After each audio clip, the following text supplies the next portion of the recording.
Hello, YouTubers, and welcome to Level-Headed News. This is your host, Brenda. Here is the final episode for the morning, and I have 11 articles in it. All the URLs are in the description of the video if you want to pull them up to check out anything in them yourself. Here is off of Breitbart. It says Los Angeles seeks to stop oil and gas boom. City Council President Herb Wesson has introduced a motion to end oil drilling and production near public places in a measure that could kill America's next oil and gas fracking boom. The objections from the oil industry, Wesson introduced a motion on April the 19th to conduct a study regarding how the Department of City Planning, with the assistance of the city's attorney and city's petroleum administrator, could change the city's zoning code to require a setback for oil and gas activities within public and residential facilities. Wesson's motion stated the closer oil and gas wells and storage facilities are to sensitive land issues, that the health and safety of nearby residents could be threatened. And in a call to action, Wesson added, due to the ongoing health impacts experienced by residents from neighboring drilling activity, it is imperative that we identify and implement a meaningful long-term solution. Despite Wesson's claims about health risks, disease control found that from 2003 to 2013, as the U.S. oil and gas extraction industry doubled the size of its workforce rigs by 71%, the annual occupational fatality rate in the industry decreased 36.3% to 1,189 deaths over the decade. About 40% of fatalities were transportation accidents and 26% was due to equipment accidents. Illnesses and fatalities from all environmental exposure were extremely low. Wesson lobbying allies claim they are only seeking 2,500-foot setback, or about a half a mile. But with California Division of Oil, Gas, and Geothermal Resources website revealing that there are about 3,000 active wells, tens of thousands of inactive wells, and underground pipelines running throughout the city, the proposed setback would essentially ban oil and gas activity in almost 100% of Los Angeles. City-level effort follows a failed 2014 national initiative that was led by California environmental groups, including Earth Justice, California Communities Against Toxics, California Safe Schools, Center on Race, Poverty and Environment, Pro Uno, the Esperanza Community Housing Corporation, and many more. The California sponsors attempted to have the Obama administration's Environmental Protection Agency issue a new regulatory order under the Section 2 of the Clean Air Act that would allow all oil and gas production wells and associated equipment to be listed as an area source of toxic pollution. If the EPA administrator determines that emission of hazardous air pollutants from such wells present more than a negligible risk to public health in any combined metropolitan areas with a population of at least 1 million. Give that the definition of, or try this again, good grief. Give that the definition of negligible, according to the dictionary.com website, is so small or trifling or unimportant that it may safely be neglected or disregarded. The EPA would have been able to ban all oil and gas drilling, production, and refining in the 54 combined metropolitan statistical areas in America that have a total population of at least 206 million, or about 2/3 of the entire U.S. population. In the 1,750 square mile Monterey Shale Formation that covers the entire Los Angeles basin is potentially the richest shale oil reserve in the United States. Since water is key to the shale hydraulic drilling process, Breitbart News predicted that a state economic boom would take off as soon as California experienced its next cyclical rainy season. With all California reservoirs already above historic levels, record snowpack levels in the Sierras, and the National Oceanic Atmospheric Administration predicting a national a very well El Nino, or I'm sorry, a very wet El Nino during the 2017-18 water year that begins on November 1st, the LA City Council motion could kill a potential local economic boom. The next article is off of BizPac Review. Game to get Hollywood filmmaker to walk the walk, so hug it out with ISIS. A Hollywood filmmaker who declared that love and not bombs is the way to fight ISIS may now get a chance to hug it out and prove his point.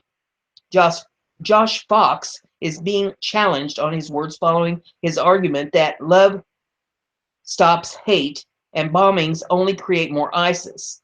The Gasland director tweeted his remarks after the U.S. dropped the mother of all bombs on an ISIS tunnel complex in Afghanistan last week. And it shows a copy of his tweet, and he puts out another one that says, "Love your enemy, don't create more of them. Teachers, diplomacy, culture, and aid stops." Or what is wrong with my mouth? I see it, I don't say it. Try that again. Teachers, diplomacy, culture, and aid help peace. Bombs don't. There we go. Wow. There's a disconnect between my brain and my mouth. Filmmakers Phelan McCallum and Anne McElhinney, yeah, that's her name, McElhinney, I'm not kidding, stepped up to help Fox make good on his words. The Frack Nation directors have launched a crowdfunding campaign to raise money to send Fox to Afghanistan to hug ISIS. Can't make this stuff up. Frack Nation put out a tweet, says, recently Josh Fox Film said sending love to ISIS is better than sending bombs. We're helping him do just that. Josh Fox Film says ISIS needs his love. We're crowdfunding to help him hug it out with ISIS. As journalists, our job is to call out those who demand others to do things they wouldn't do themselves. McClear wrote on the donation page, which met and exceeded its $2,500 goal in just one day. The fundraiser will pay for Fox's airfare to Afghanistan, 2 nights in a hotel, and a dozen roses so Fox can show ISIS how much he really loves them, McClear continued. And if Fox turns down the opportunity, if Fox refuses to go and turns out to be the hypocritical coward we believe him to be, then we'll donate all the funds raised to the Wounded Warrior Project, the page explained. Fox has shown no indication of principles or spine in the past. He has literally run away from journalists asking tough questions, stormed out of interviews that didn't pat him on the back, and most notably lied about a connection between breast cancer and fracking, McClear wrote. It's time for Josh Fox to put his hugging arms where his mouth is, he concluded. The page continued to rack up donations, currently over $2,800, as conservatives took to Twitter to help Fox spread the love. And one says, remember when Josh Fox Film said, love will defeat ISIS? We want to send him on a diplomatic mission. One says, help send Josh Fox Film to hug it out with ISIS. Another one says, Josh, they need a hug.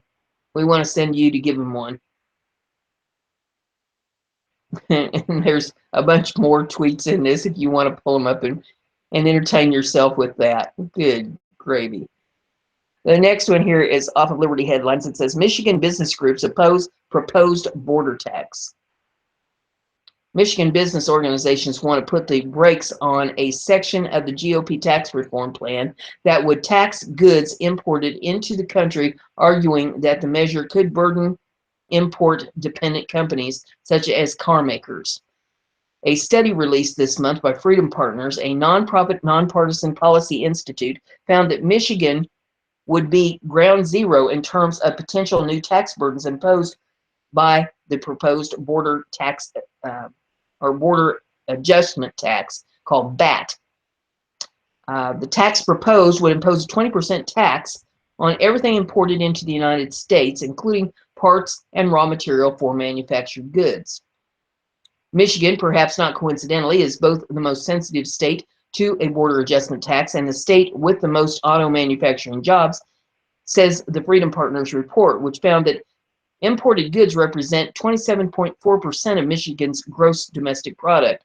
That puts Michigan's sensitivity rank for the border tax at number 1 in the nation, the report said. The state has 124,500 motor vehicle manufacturing jobs on the line, according to a 2014 estimate. It's going to seriously rock the boat. Veronica D. Rugby, senior research fellow at the Meritus Center at George Mason University, told Watchdog.org. Although DeRugby, who is also a syndicated columnist, supports reforming the federal corporate tax system, she expressed concern about potential VAT effects on the auto industry. Parts of cars made in America come from abroad, said DeRugby, predicting that the border adjustment tax could disrupt a lot of companies that depend on imported parts for their products. Michigan, in particular, will be hit hard by the tax, she said, although other parts of the Republican tax package could offset that burden somewhat. The border adjustment tax has the support of House Ways and Means Committee Chairman Kevin Brady, a Texas Republican. Brady and other supporters have argued that the tax would strengthen the dollar to the point of offsetting the increase in the corporate tax bills. But DeRuggy said the empirical research has shown otherwise, that the strengthening of the currency would not be enough to offset the tax burden. This is an untested idea, she said, expressing doubt that the currency would adjust as perfectly as supporters claim. It is so focused on importers, the burden is on that group of producers. The net effect, said DeRuggy, could be on millions of American consumers. Companies will pass on costs to consumers in the form of higher prices, she said. The companies that export their goods tend to support border adjustment tax, but DeRuggy said that economic research indicates that they too would be affected. Exporters are behind it because they see it as a potential source of income growth, she said, but it's not going to be the bone they're hoping for. Try that again. A Motor and Equipment Manufacturers Association called MEMA position statement also expresses concern about the proposal. The association concludes the plan would boost costs for car manufacturers, reduce the amount of capital invested in new production development, bump up consumer price, cut sales, and possibly lead to an erosion of manufacturing jobs in the nation. The VAT issue doesn't seem to bump up against larger trade issues, MEMA spokesman Cindy Sabrell said in an email. Sabrell pointed to a MEMA position statement expressing concern about possible changes to the North American Free Trade Agreement. During the last 4 years, MEMA member companies have invested more in the U.S. than any other NAFTA country, the statement said. NAFTA has been a key contributor to this investment and U.S. growth. As such, any changes to NAFTA should not risk disrupting motor vehicle supply chains. Both the National Retail Federation and Michigan Retailers Association have come out in opposition to the tax. The VAT would be felt immediately in the pocketbooks of middle-class Americans, effectively amounting to a $1 trillion tax that would punish employers, consumers, and the American economy, the Michigan Retailers Association said in a statement this spring. And a business coalition against the tax called Americans for Affordable Products predicts dire consequences if the tax is approved, including a 35% per gallon boost in the cost of gasoline and added new car costs of $2,500. The border adjustment tax will push the cost of a new car out of the reach for middle-class consumers who will already be saddled with higher costs on everyday necessities like food, clothing, and medicine, said George Sharpie Jr., general manager of the Sharpie Collection, a car dealership in Grand Rapids, Michigan, in a prepared statement. The next article is off of Liberty Headlines. It says 50,000 people sent to emergency rooms due to police violence every year. A new study published to the Journal of American Medical Association found that from 2006 to 2012, there were approximately 51,000 emergency department visits per year for patients injured by law enforcement in the United States, with this number stable over this period of time. The press release says during this time period, there were 355,677 emergency department visits for injuries by law enforcement, and frequencies did not increase over time. Of these visits, 0.3%, which is 1,202, resulted in death. More than 80% of patients were men. The average age of patients was 32. Most lived in zip codes with median household incomes less than national average, and 81% lived in urban areas.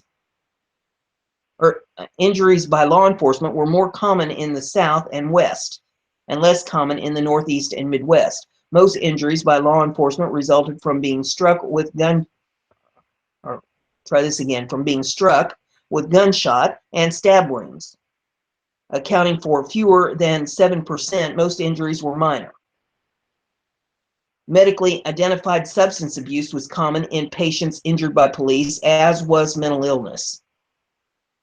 The most common cause of injury was being struck by or against, which accounted for approximately 77% of the ER visits. Lead study author Dr. Eleanor Kaufman, a surgical resident at New York Presbyterian Hospital, Weill Cornell Medical Center in New York City, told Live Science that mental illness was common, affecting 20% of people injured. She added that the study estimate of 51,000 emergency room visits a year does not include deaths that occur at crime scenes or people who are injured but do not seek medical attention. Of the findings, the study authors wrote, while public attention has surged in recent years, we found these frequencies, approximately 51,000 ED visits per year, to be stable over 7 years, indicating that this has been a long-term phenomenon. While it is impossible to classify how many of these injuries are avoidable, these data can serve as a baseline to evaluate the outcomes of national and regional efforts to reduce law enforcement-related injury. According to The Counted, a database maintained by The Guardian, 1,146 people were killed by police in the U.S. in 2015, and 1,092 lost their lives to law enforcement in 2016. The Washington Post maintains a database called Fatal Force that tracks police shootings. So far in 2017, according to the database, 295 people have been fatally shot by police in the U.S. A website called Kill by Police lists people who have been killed by police by all means, including gunshot, taser, restraint, physical force, chemical, vehicle, and other. The site is updated regularly, and as of the time of this writing, 343 deaths by law enforcement are documented. The next article is off of BizPac Review, and it says, if you really care, student government votes to give blacks free tuition as reparations. The Western Kentucky University student government voted Tuesday in favor of reparations for black students in the form of free tuition. The resolution, which passed a vote of 19-10-0, recommends that the university acknowledge slavery as a debt that will never be paid and offer free tuition to black students, reports WKU Herald. This resolution would discriminate against other populations. In addition, the resolution asks that a special task force be created to look into test optional admissions and admissions weighing based on geographical location, which in theory would make it easier for black students to apply and be accepted to WKU. And Ander Ambum, one of the resolution's authors, told the Herald that racial disparity has translated into economic disparity, inhibiting Black students from attending college. If you really care about diversity, if you really care about inclusion, if you really make this campus safe and accessible to everybody, having the student government support of reparations for Black students would be amazing, Ambom said. This is something that I think is more importantly about sending a clear message than it is about actually trying to strive for the institution to actually give out free tuition to everybody, added Brian Anderson, the other author of the bill. Some senators expressed concern about the financial burden on students who would have to cover the free tuition, either in the form of increased fees or higher taxes, but were unable to disabuse their colleagues of the notion that historical injustice must be rectified by contemporary injustice. It will disadvantage other people from getting the same education.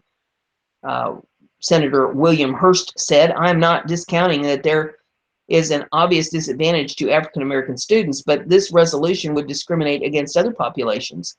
Senator Lily Nellens, however, countered that the resolution is not unfair because it makes up for the advantages that white people have historically enjoyed in American society. A lot of times, equality can feel like oppression for those who are losing their advantage, but that's not a reason we shouldn't fight equality, Nellens said.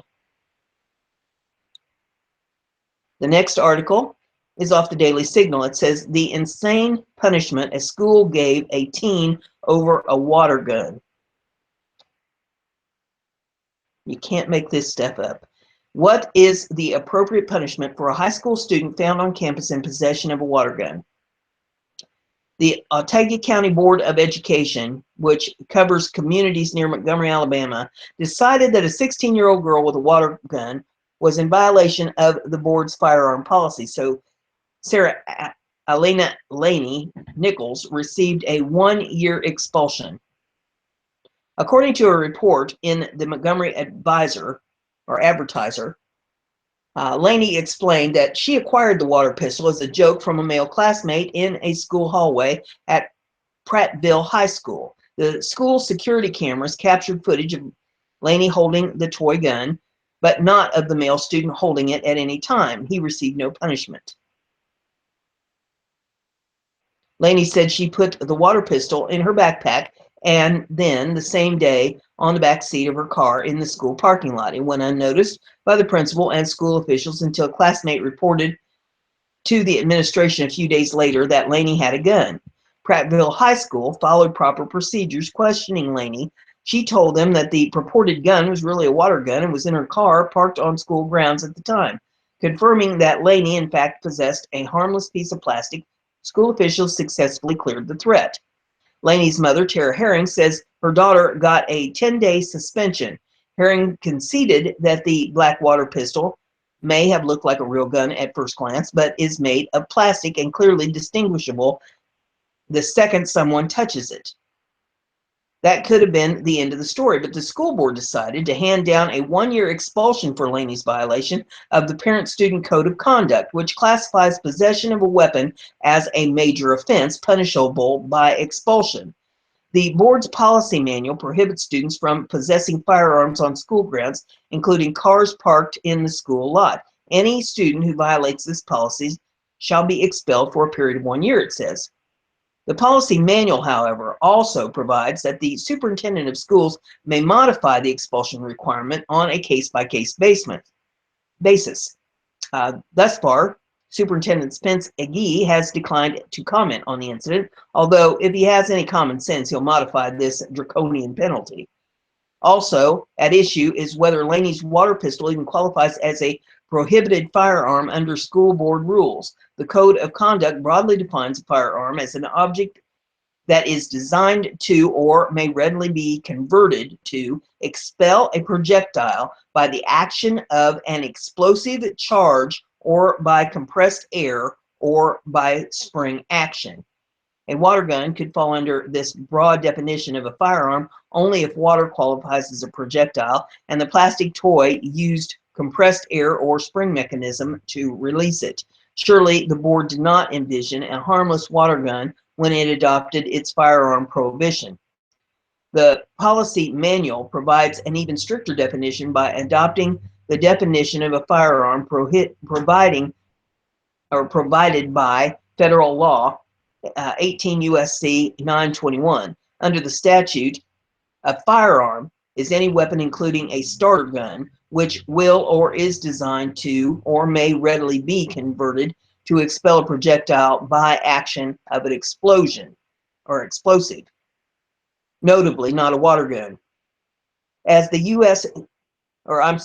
New Jersey State Supreme Court once reasoned, the statute is talking about a real gun capable of discharging a projectile of some sort, not talking about a toy gun, not talking about a water gun, not talking about a plastic gun that can fire a projectile. Laney's water pistol is not a firearm under the adopted definition of Togwaz County Schools Policy Manual. Educational officials are understandably hypersensitive to threats of guns on campus, but the danger posed by real guns at school should not allow for gross overaction that could derail a student's academic career. Conflicting standards, overly broad definitions, and vague policies plague the criminal justice system, with the possibility of absurd results. The same is happening here. In this case, a should yield to reason, if not comparison, and use his discretion to modify the expulsion or yield to the statutory definition of a firearm to reduce the level of Laney's offense. Laney's family has hired a lawyer and is threatening to sue if the school board does not act to remove the scarlet letter E, expulsion, from Laney's record. It should not take a lawsuit to determine that a water pistol is not a firearm. A 16-year-old girl deserves more from America's public education system than a 1-year expulsion for possession of a water gun. These schools are getting absolutely insane. Next one here is off of Conservative Tribune. Lib Haven Berkeley's PD is offering symbolic arrests to protesters. Likely seen the footage of Berkeley, California police ignoring a riot against President Donald Trump supporters, implying that they were hanging back on orders from above. It sparked more speculation that the police force in one of America's most liberal cities didn't believe it had to protect all people equally. Now we found evidence to support that position. It wasn't obtained through sealed documents or interviews with anonymous sources, though. In fact, it wasn't secret at all. It was right on their website all along. Don't believe us? Take a look. And there's a tweet here. It says, need to rent a cop for your party? The Berkeley Police Department performs symbolic arrests. And then the article says, yes. It's a note saying you can contact the police department to arrange a symbolic arrest at your next protest. What a shocker. I wonder if this policy applies to Trump supporters as well. As of late Tuesday night, Pacific time, website, we'll see how long that lasts given the amount of vegan egg substitute on the city space. As Heat Street points out, a symbolic arrest is still a real arrest with real consequences. It preserves protester street creed without all the messy batons and tear gas stuff. Not that this would really apply to Berkeley anyhow. This type of arrest is where someone advises the police department in advance that they want to be arrested for something like blocking the roadway for the purpose of making a political statement. A Berkeley police spokesman told Heat Street, this is an actual arrest, and those who engage in them, despite the fact that they requested it, are still arrested with charges forwarded to the DA's office.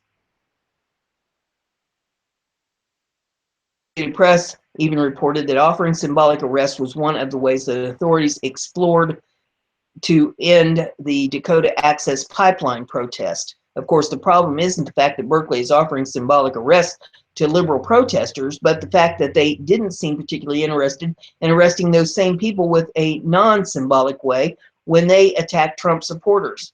According to the Los Angeles Times, the city is now seeking to identify those involved in the violent clash at the conservative free speech protest on Saturday. That piece, however, seemed to identify the attack as a scuffle between Antifa rioters and so-called alt-right groups, including white nationalists. Earlier reports chronicled by the American Mirror of those Antifa protesters attacking Trump supporters, none of whom were identified as being members of so-called alt-right groups, seemed to go unmentioned in the LA Times piece. However, it's interesting to note that the only time that Berkeley seemed interested in identifying violent elements during the protest was after it all happened. And even then, their interest could be questioned. The LA Times reports police have asked the public to submit videos and photos to the police department Dropbox account so that they can identify lawbreakers. Detective Friday and Officer Gannon, these people aren't. One could only hope that Berkeley police collect enough evidence that they can start making some arrests, and not of the symbolic kind. I wouldn't be holding my breath, though. The next article, headlines, it says, these industries are leading economic growth. The economy has recently been experiencing notable gains in economic growth, with a handful of industries leading the way, according to a federal report on Friday. The economy has finally gained traction following an unusually prolonged recovery. The gross domestic product most recently ended last year with an increase of 2.1%. The Bureau of Economic Analysis released a report detailing what industries contributed most to the increase. Finance and insurance, retail, trade, and professional, scientific, and technical services were the leading contributors to the increase, the report states. 19 of 22 industry groups contributed to the overall 2.1% increase in real GDP in the fourth quarter. The GDP tracks the total dollar value of all goods and services produced over a specific time period. It is updated on a quarterly basis, with the next report expected for April the 28th. The latest report saw gains in the final 2 quarters of last year after being struck around 1%, or stuck around 1%. There we go. The finance and insurance sector saw the biggest increase at 6.3% in the fourth quarter. The same sector saw a 9.0% increase in the third quarter. The report concludes the growth primarily reflected recent actions by the Federal Reserve. The finance and insurance sector was followed by retail trade, which saw a 5.7% increase. The growth reflects gains by gas stations, building material, garden equipment, and supply stores. Professional, scientific, and technical service increased by 3.6%. GDP growth hit its peak last year during the third quarter by reaching 3.5%. The increase came as welcome news, as the economy had shown lackluster growth in the previous quarters. The economy was slow to recover following a financial crisis a decade earlier. Former President Barack Obama oversaw the recovery throughout his time in office. The recession was sparked by the subprime mortgage crisis and the financial crisis of 2007. The former president saw solid economic growth toward the end of his presidency. President Donald Trump entered office promising to address unresolved issues facing the economy. The labor force participation rate and underemployment have been problematic since the recession. The economy has also experienced slow wage growth and low productivity. The labor force participation rate tracks the number of employed and those actively seeking work as a percentage of the total population. The participation rate has dropped considerably since the last recession, and now it's a 63.0%. It has leveled over the last year, but has failed to regain those losses. Trump has also promised to protect domestic workers from unfair foreign competition. He has primarily focused on trade and immigration. Nevertheless, there is concern that too much economic protectionism could cause problems, even for the domestic workers it's meant to help. The next article I have is off of Liberty Headlines, and it says, Florida LGBT teacher warned over her hostility toward Christian students.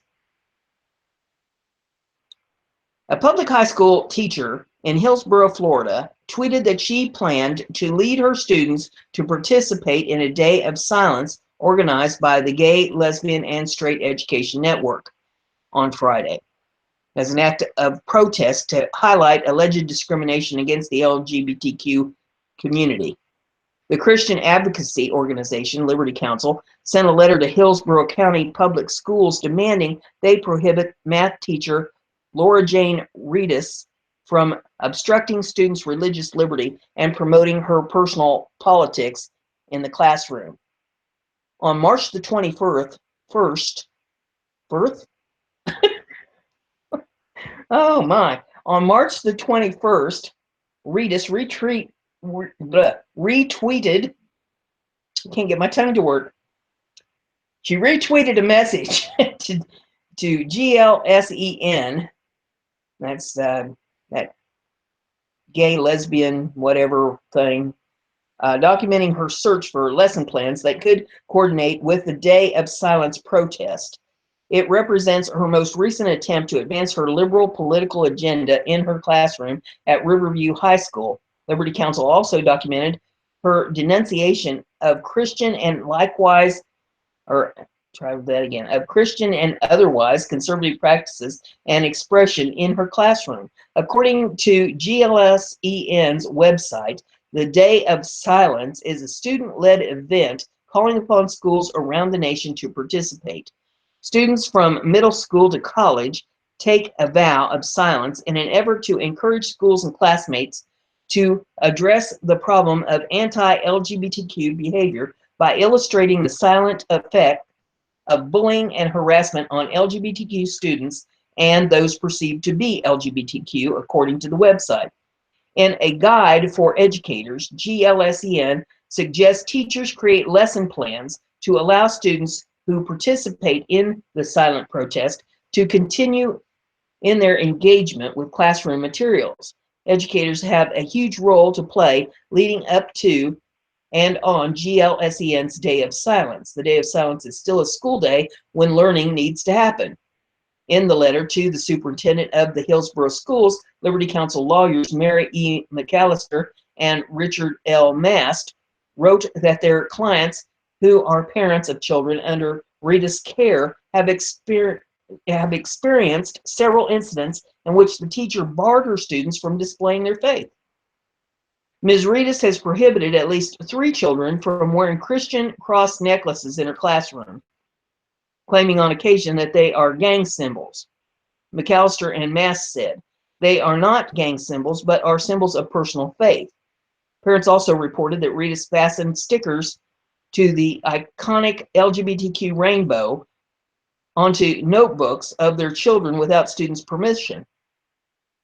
One student, after removing the sticker, said she noticed Reedus treated her with hostility compared to the other pupils. McAllister and Mast cited several United States Supreme Court cases that support religious liberty in public institutions as they made their argument against Reedus's behavior, saying that religious speech and expression is protected by the First Amendment of the Constitution, which extends into public schools. The lawyers also argued that parents have a right to direct their children's moral upbringing without judgment or interference from their teachers. Representatives from Liberty Counsel wrote in the letter that they plan to press charges against Hillsborough schools unless their demands are met.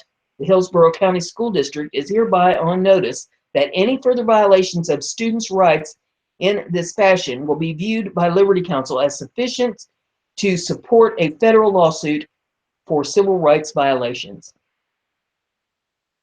Good to hear somebody standing up to some of these people. Wow.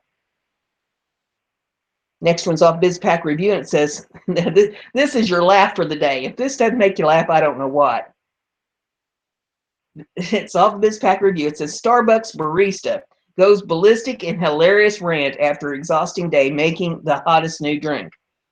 Unicorn Magic has locations, but not everyone is celebrating. A new limited edition Unicorn Frappuccino was launched by the coffee giant and has made life for some baristas anything but magical.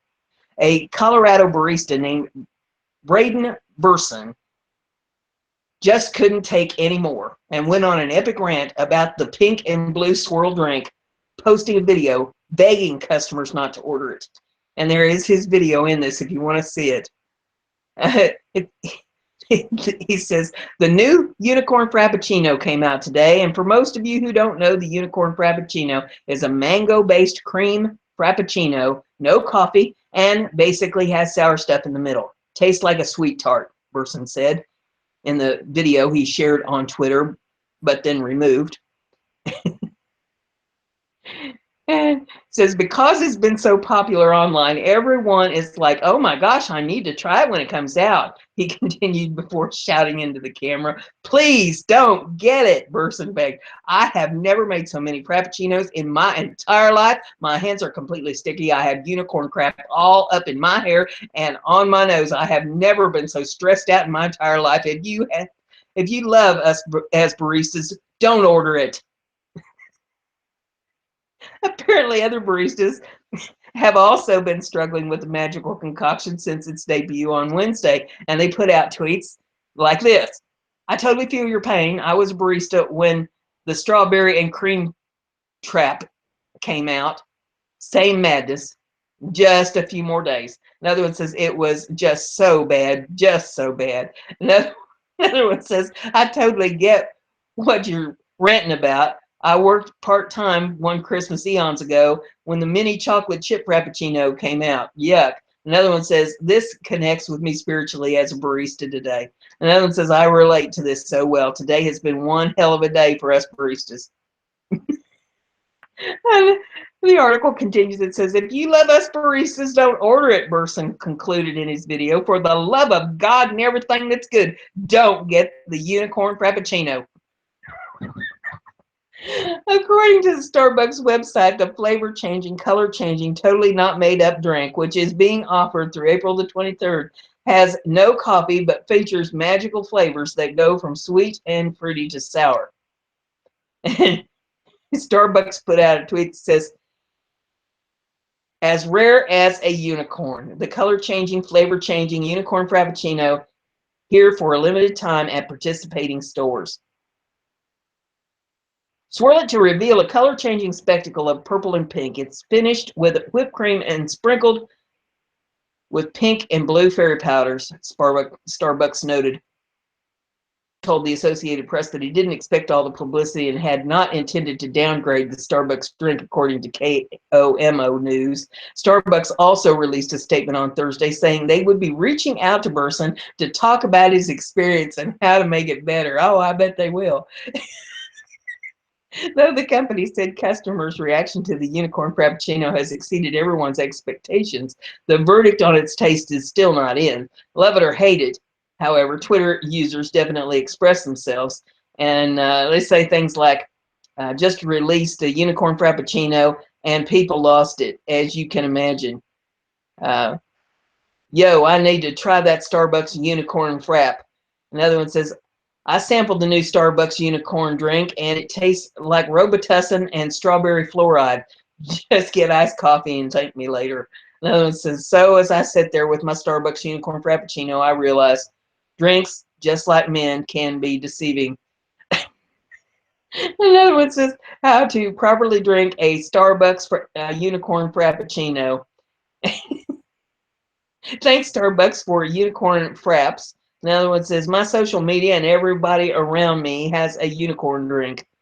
Starbucks Unicorn Frap tastes like rainbows and butterfly kisses. Going to be in Starbucks line for 20 minutes because every Jessica from Pi Phi Gamma Delta Nu F is getting the Unicorn Frappuccino. The new Starbucks Unicorn Frap drink is flooding my feed today. Would you try this?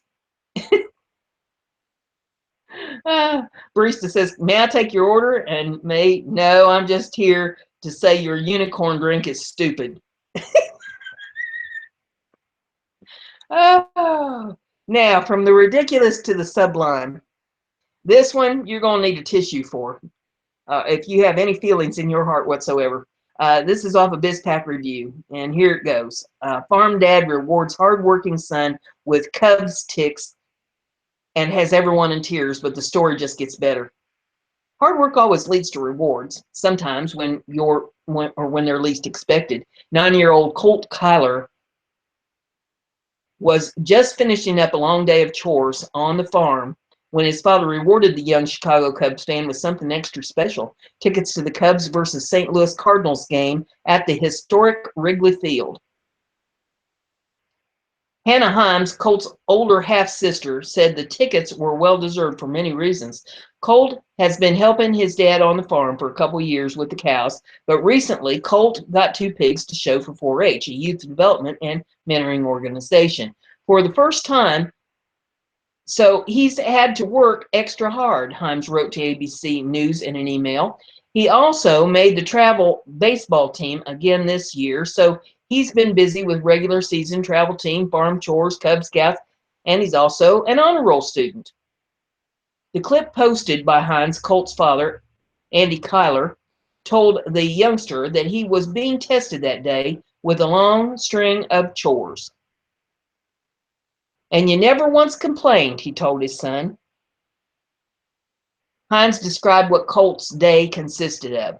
"He had a doubleheader that morning and afternoon. He mowed our grandma's yard and then came home for chores, and that's when he got his surprise," she wrote.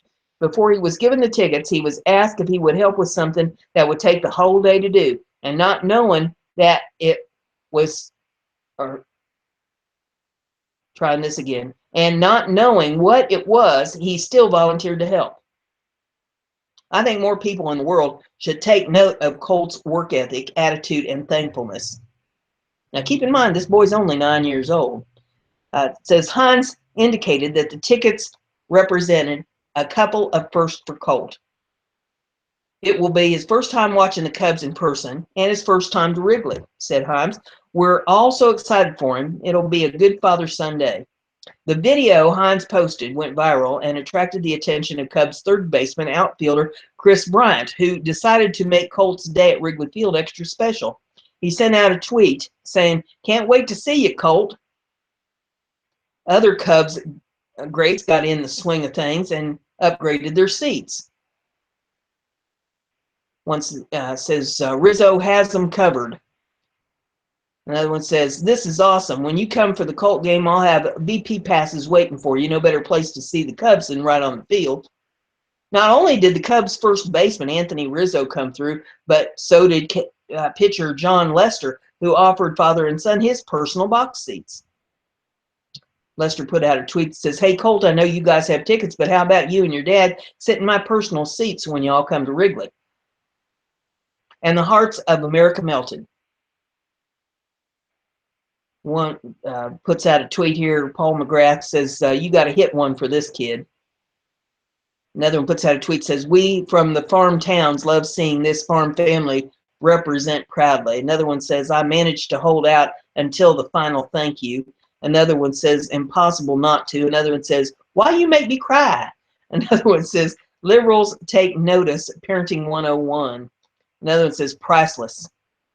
It wasn't long before media outlets picked up the story and requested permission to use the video. It was granted each time. One says, "Hello, Hannah, I'm with CNN. Would love to be allowed to use," or try this again, "would we be allowed to use this video on our platform?" says Jill Martin. SB Nation says, "Hi, Hannah. This is so sweet. Could we have permission to use this on SB Nation platform with credit to you everywhere? Thanks." SI Assignment Desk says, "Hi, Hannah. May we have permission to use this video all across platforms if we credit you? Thanks." And Hannah Himes tweets, "Colt made it on ESPN. Such a proud big sister." And she put out another one, says, "Lights, camera, action, NBC News." After seeing the video, be honest, I think your eyes leaked, didn't it? And the video is in that article. It'll be the last URL in the description of my video if you want to pull it up and take a look at it. Bless that boy's heart. Works so terribly hard. He deserves a lot of rewards. And with that, that's all I have for you today. I hope you have a wonderful day. Don't forget to give this a thumbs up if you like what I'm doing, or even if you don't like what I'm doing, give it a thumbs up anyway. And share it around on your social media so everybody gets to be entertained and enjoy the news here. And don't forget to subscribe so you stay informed. Have a great day.